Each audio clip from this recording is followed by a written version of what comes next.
오늘은 하나님의 침묵이란 말씀을 가지고 함께 본문을 나눠보고자 합니다.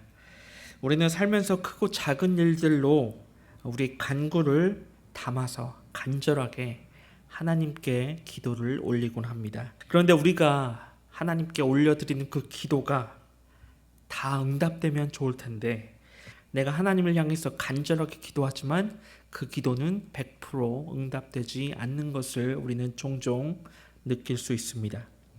그렇기 때문에 하나님의 침묵을 우리는 경험했거나 또한 경험을 하고 있습니다. 우리 신앙인들, 즉 기독교인들에게 가장 풀기 어려운 문제가 바로 하나님의 침묵일 때가 아닌가 싶습니다. 우리는 종종 왜 하나님께서는 우리의 고통을 들어주시지 않으십니까? 이렇게 하나님의 기도 응답을 받지 않을 때면 이렇게 불평을 하곤 합니다.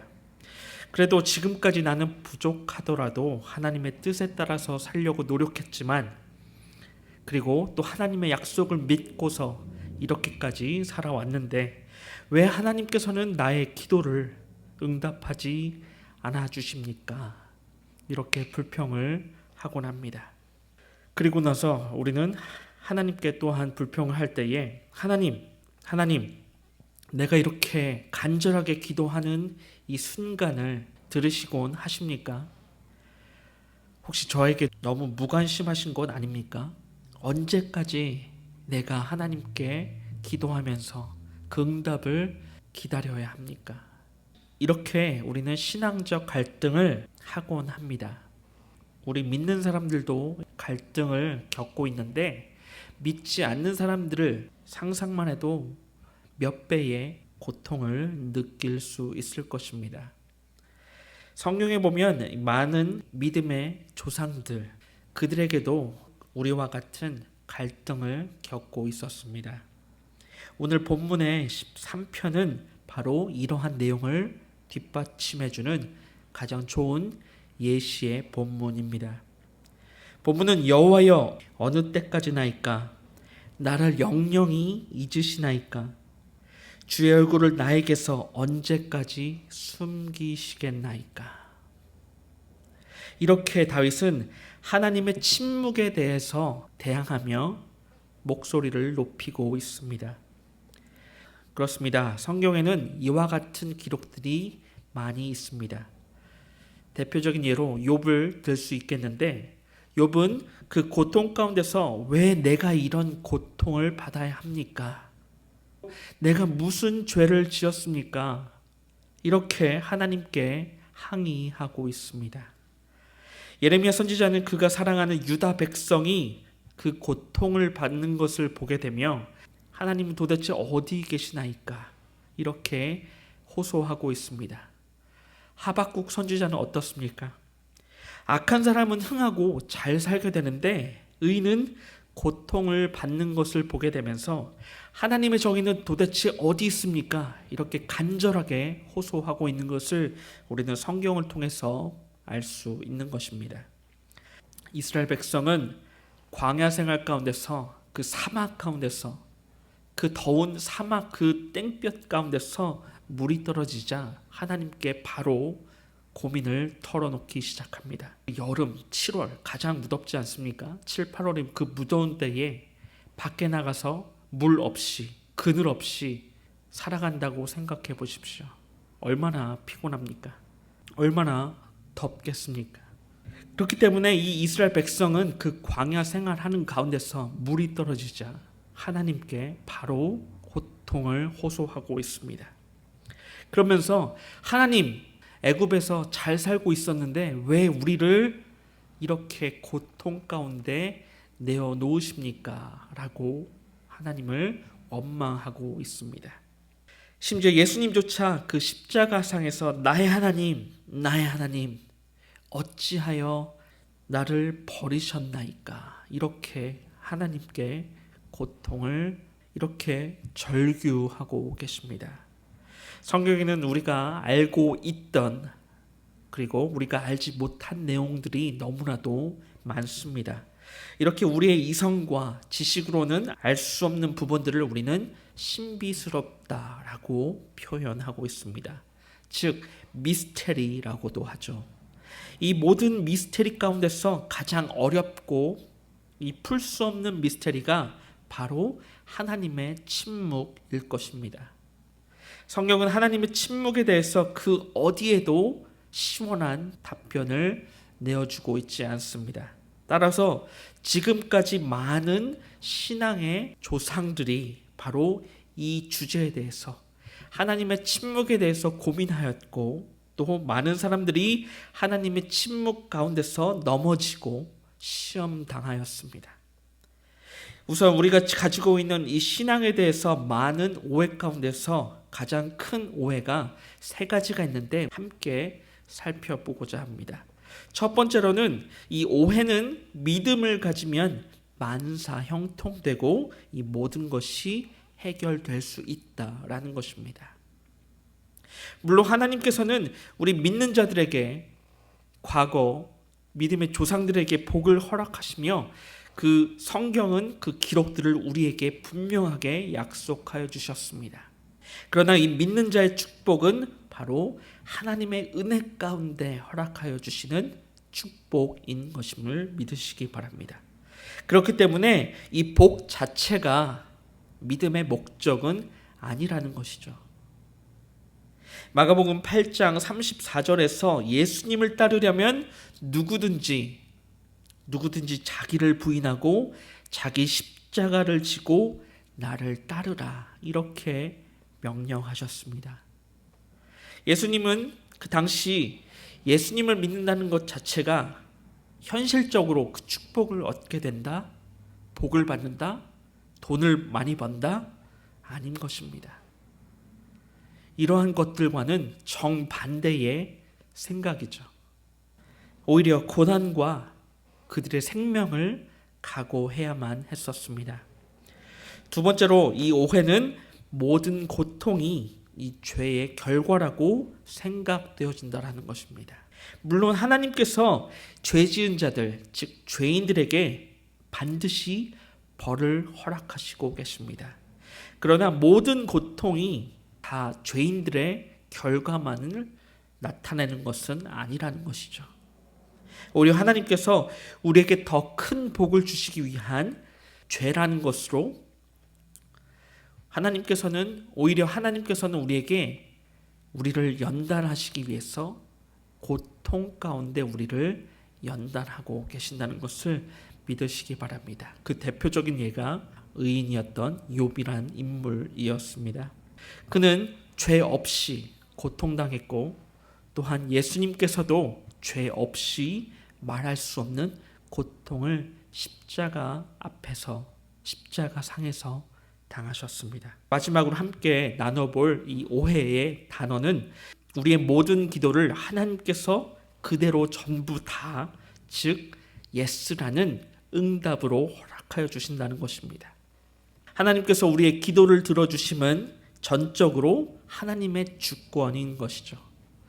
우리의 능력과는 별개로 하나님께서 하시고 하나님께서 하실 것이고 하나님께서 반드시 우리에게 주실 것이다. 이러한 주권으로 응답이 결정되어지는 것입니다. 즉, 이 응답은 하나님께서 우리에게 허락하시는 가장 큰 축복의 선물인 것입니다. 중요한 것은 예수님께서 제자들에게 가르치셨듯이 뜻이 하늘에서 이루어진 것 같이 땅에서도 이루어지이다. 하늘에서 열리면 땅에서도 열릴 것입니다. 하늘에서 열리지 않는다면 우리가 살고 있는 이 땅에서는 열매가 없다라는 것입니다.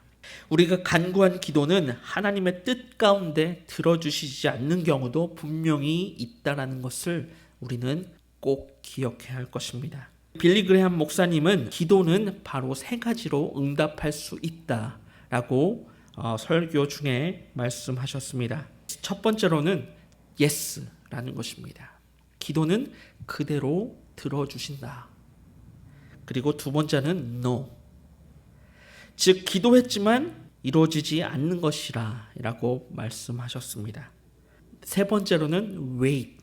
기다림, 즉 말 그대로 기다려라 라는 것입니다. 하나님께서는 우리의 기도에 반드시 응답하실 것입니다.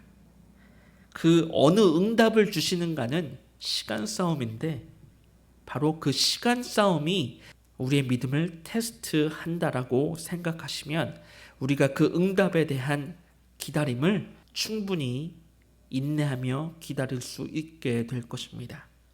앞으로 이 세 가지의 단계, yes, no, wait, 이 세 가지의 단계를 거치면서 올바른 기도를 하시는 저와 여러분 되시길 간절히 축원합니다. 그렇다면 우리는 하나님의 침묵을 경험할 때에 어떻게 해야 할까요?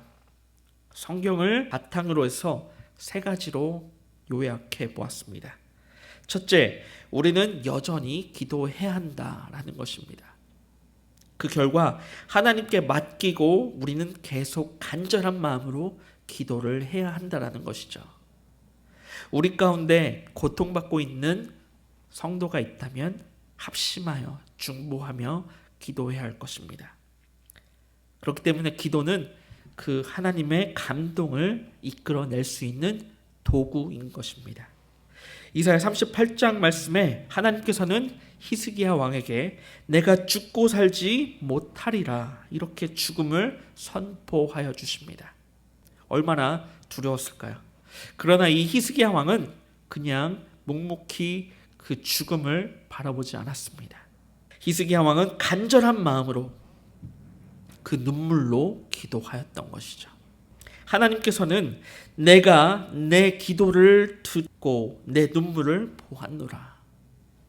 내가 내 수한을 15년을 더하고 너와 이 성을 아수르 왕의 손에서 건져내겠고 내가 또 이 성을 보호하겠노라. 얼마나 큰 축복입니까? 히스기야 왕은 원래 죽을 운명이었습니다. 그런데 그 운명을 기다리지 않았습니다. 오히려 하나님께 눈물을 호소하며 전심으로 기도하였을 때 하나님의 마음을 움직이면서 하나님의 감동을 이끌어내어 준 그 히스기야 기도가 있었기에 15년의 삶을 축복으로 얻게 되었습니다. 우리는 우리 이웃을 위해서 중보 기도해야 할 줄로 믿습니다. 중보 기도가 바로 하나님의 마음을 움직일 수 있는 귀한 기도일 것입니다. 두 번째로 우리가 고통을 통해서 우리가 하나님을 깊이 만나야 된다는 것입니다. 우리는 믿음이 없이도 살아갈 수 있습니다. 하지만 우리는 누구입니까? 하나님의 자녀이죠. 하나님의 자녀는 기도 없이는 살아갈 수 없습니다. 바로 하나님의 침묵 앞에서 우리가 하나님과 같이 침묵을 하는 것이 아니라 우리의 입술을 열고 진심으로 눈물을 흘리며 하나님께 나아갈 때에 하나님은 우리의 중보하는 그 기도를 들으시고 우리에게 응답의 열매를 허락하여 주실 것입니다. 그러나 하나님의 그 응답이 일어나지 않게 될 때에 우리는 의심을 하게 되죠. 반대로 우리가 하나님께 올바른 그 믿음으로 나아갈 때에 앞서 빌리그레햄 목사님이 말씀하셨듯이 yes, no, wait 이 기도의 세 가지를 단계를 다 경험하게 됐을 때 우리는 비로소 하나님을 진심으로 만날 수 있는 그 귀한 경험을 하게 되는 것입니다. 이스라엘 백성은 그 고통길에서 그 광야에서 하나님의 진실된 모습을 만날 수 있었습니다.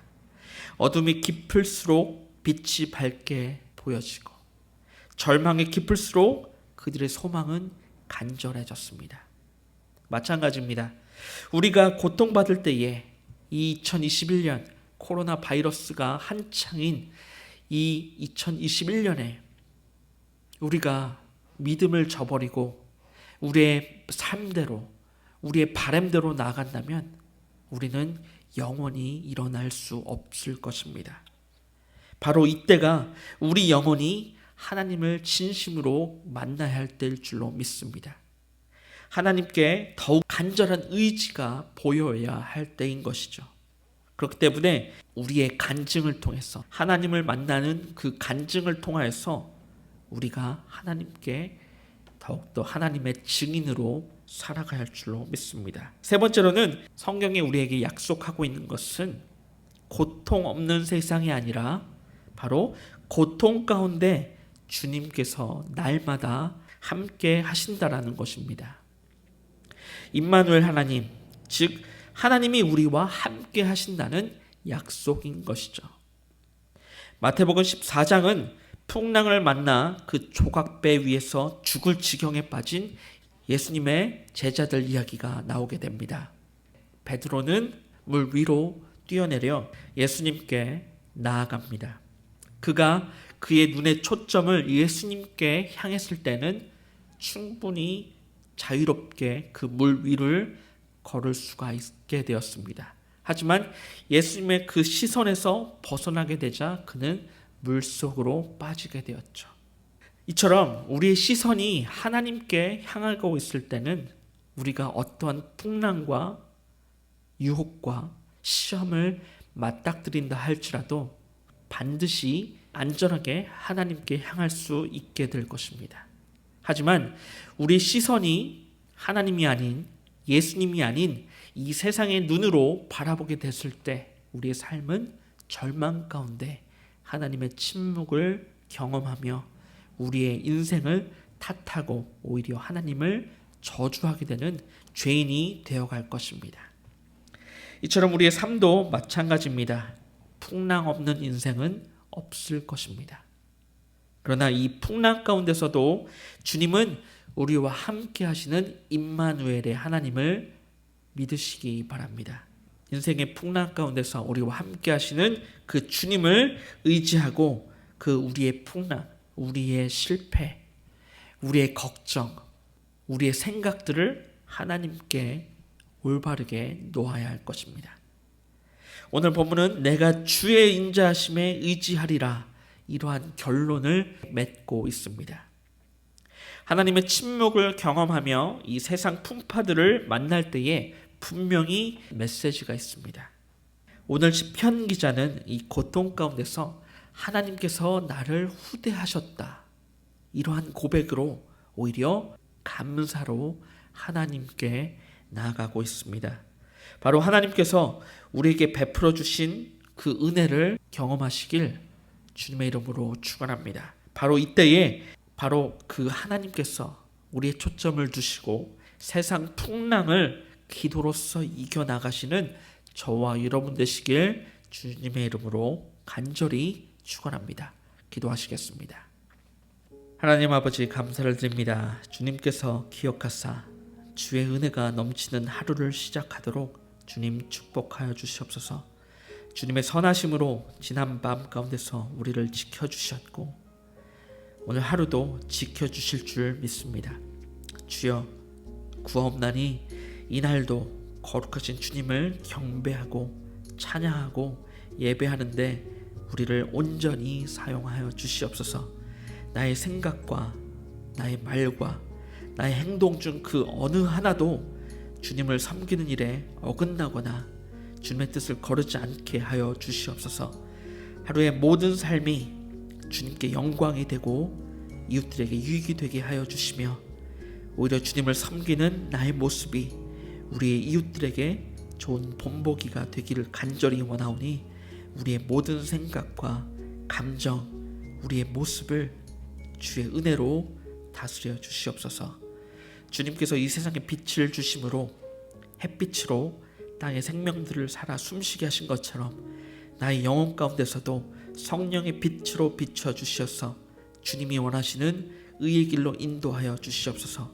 마음으로는 정하고 계획하는 모든 일들이 주님을 영화롭게 하고 섬기기를 간절히 원합니다.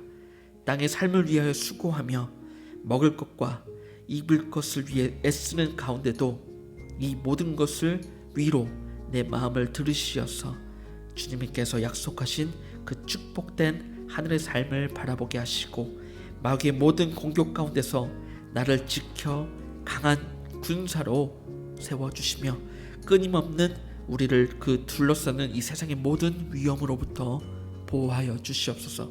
주님, 오직 우리 주님만을 찬양하고 예수님의 은혜와 사랑을 널리 전하는 은혜로운 주의 자녀가 되게 하여 주시옵소서.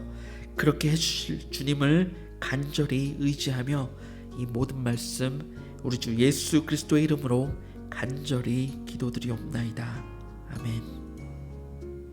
주기도문 하심으로 모든 말씀을 마치도록 하겠습니다. 하늘에 계신 우리 아버지여, 이름이 거룩히 여김을 받으시오며 나라의 임하옵시며 뜻이 하늘에서 임한 것 같이 땅에서도 이루어지이다. 오늘날 우리에게 일용할 양식을 주시고 우리가 우리에게 죄 지은 자를 용서한 것 같이 우리의 죄를 사하여 주옵시고 우리를 시험에 들게 하지 마옵시고 다만 악에서 구하옵소서. 대개의 나라와 권세와 영광이 아버지께 영원히 있사옵나이다. 아멘.